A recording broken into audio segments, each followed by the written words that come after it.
Terima kasih atas kesempatan yang diberikan kepada saya. Perkenalkan, nama saya Vivi Cornela Pusung dengan NIM 1910037 semester 5 kelas A. Di sini saya akan menjelaskan mengenai jurnal analisis regresi Bayes linear sederhana dengan period non-informatif. Jurnal ini ditulis oleh anak Agung Istri Chandra Iswari, Iwayan Sumarjaya, dan I Gusti Ayumade Srinadi pada bulan Mei tahun 2014. Baik, langsung saja pada penjelasannya. Analisis regresi linear sederhana adalah salah satu cara yang dapat digunakan untuk mengetahui hubungan antara variabel bebas dan variabel terikat. Pendugaan parameter model regresi linear sederhana dapat dilakukan dengan berbagai cara, tergantung dari pandangan peneliti. Dalam ilmu statistika, terdapat dua pandangan yang sering digunakan sebagai dasar dalam metode-metode untuk mengelola data.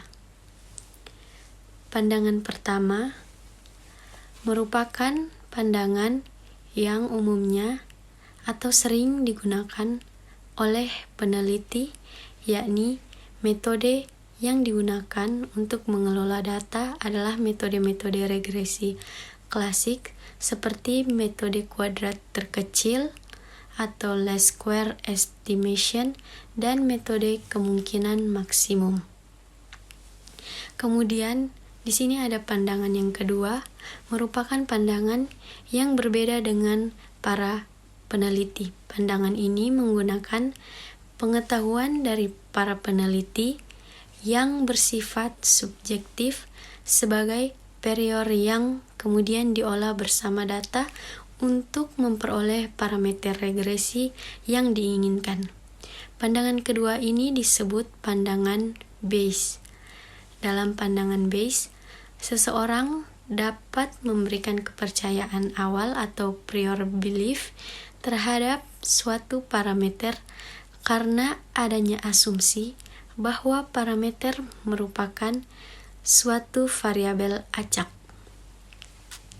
Kemudian di sini dijelaskan bahwa teorema Bayes menyatakan bahwa distribusi peluang posterior untuk theta terhadap data X proporsional terhadap produk dari distribusi prior untuk theta terhadap data X dan likelihood untuk theta jika diberikan data X. Oleh karena itu, analisis regresi Bayes linear sederhana akan dipengaruhi oleh pemilihan prior dan likelihood data.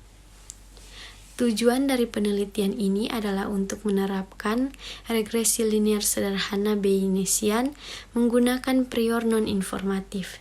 Data yang digunakan dalam penelitian ini adalah 30 observasional dengan error yang dihasilkan dari distribusi normal. Prior non-informatif dibentuk menggunakan aturan Jeffreys. Perhitungan dilakukan dengan algoritma Gibbs sampler dengan iterasi 10.000. Metode penelitian model regresi linear sederhana merupakan salah satu model regresi yang sering digunakan dalam analisis regresi. Pada model ini hanya terdapat satu variabel bebas dengan fungsi regresi linear. Disebut sederhana karena model ini hanya melibatkan satu variabel bebas dan disebut linear karena linear dalam parameter dan linear dalam variabel bebasnya. Model regresi linear sederhana yang digunakan dalam penelitian ini sebagai berikut, yaitu Y sama dengan alpha 0 ditambah beta X ditambah epsilon. Data yang digunakan dalam penelitian ini adalah data yang dibangkitkan dengan menggunakan program R versi 3.0.2.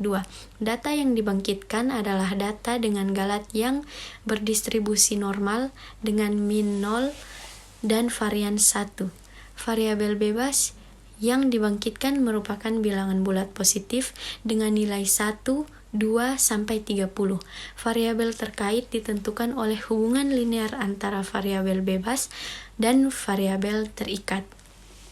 Adapun nilai parameter yang dipilih sebagai contoh simulasi dalam penelitian ini adalah alfa 0 sama dengan 2 dan beta sama dengan 3, sehingga hubungan linear antara variabel bebas dan variabel terikat yang ditentukan adalah sebagai berikut. Y sama dengan 2 tambah 3X tambah epsilon, dengan epsilon adalah galat distribusi normal yang dibangkitkan. Karena data yang dibangkitkan berdistribusi normal, maka likelihood data dinyatakan oleh rumus sebagai berikut.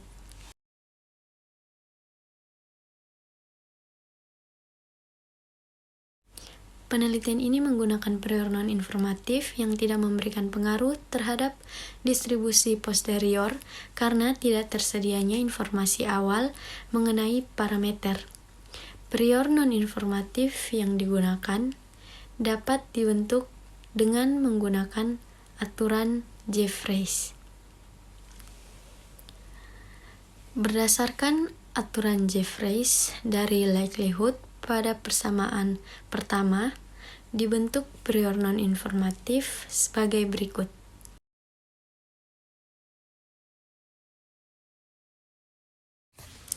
Dari likelihood data pada persamaan pertama dan prior non-informatif pada persamaan kedua, dibentuk distribusi posterior dengan rumus sebagai berikut.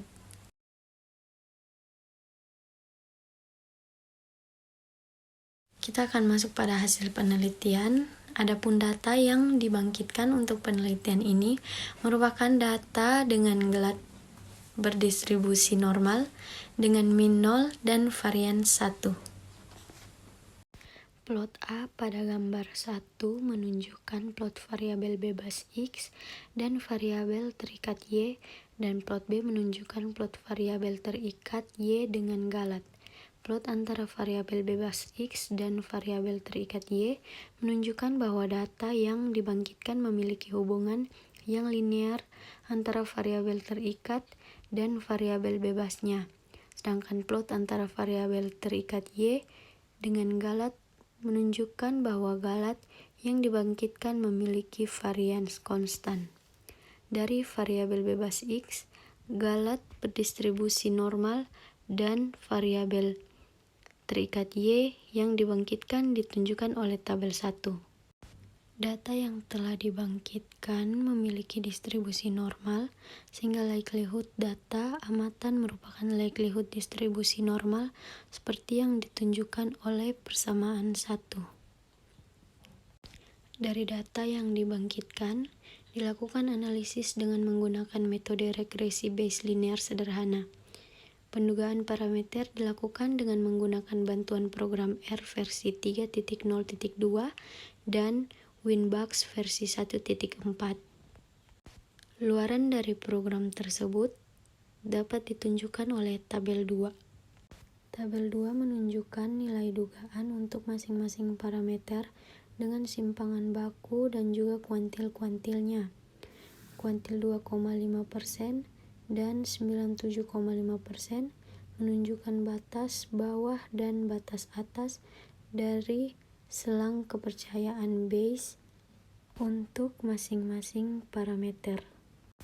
Nilai dugaan untuk parameter alfa 0 sama dengan 1,698045 dengan selang kepercayaan Bayes 95%.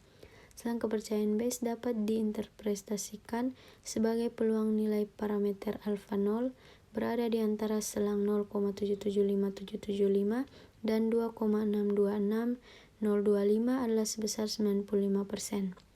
Nilai parameter dugaan alfa 0 sama dengan 1,698045 menunjukkan bahwa nilai variabel terikat Y akan sama dengan 1,698045 jika nilai variabel bebas X sama dengan 0.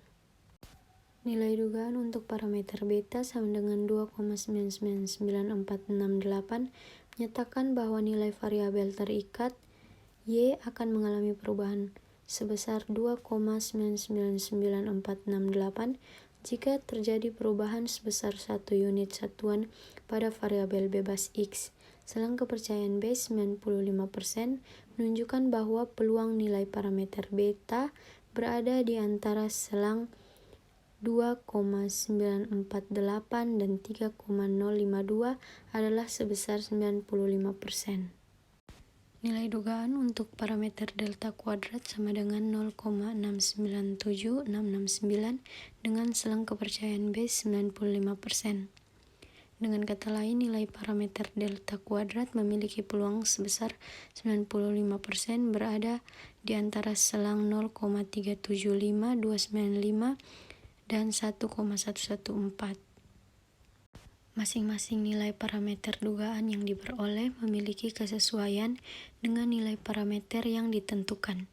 Nilai dugaan yang sesungguhnya dari parameter alfa 0, yaitu 2, tidak memiliki perbedaan yang jauh. Selang kepercayaan Bayes meyakinkan bahwa nilai parameter sesungguhnya berada pada selang tersebut.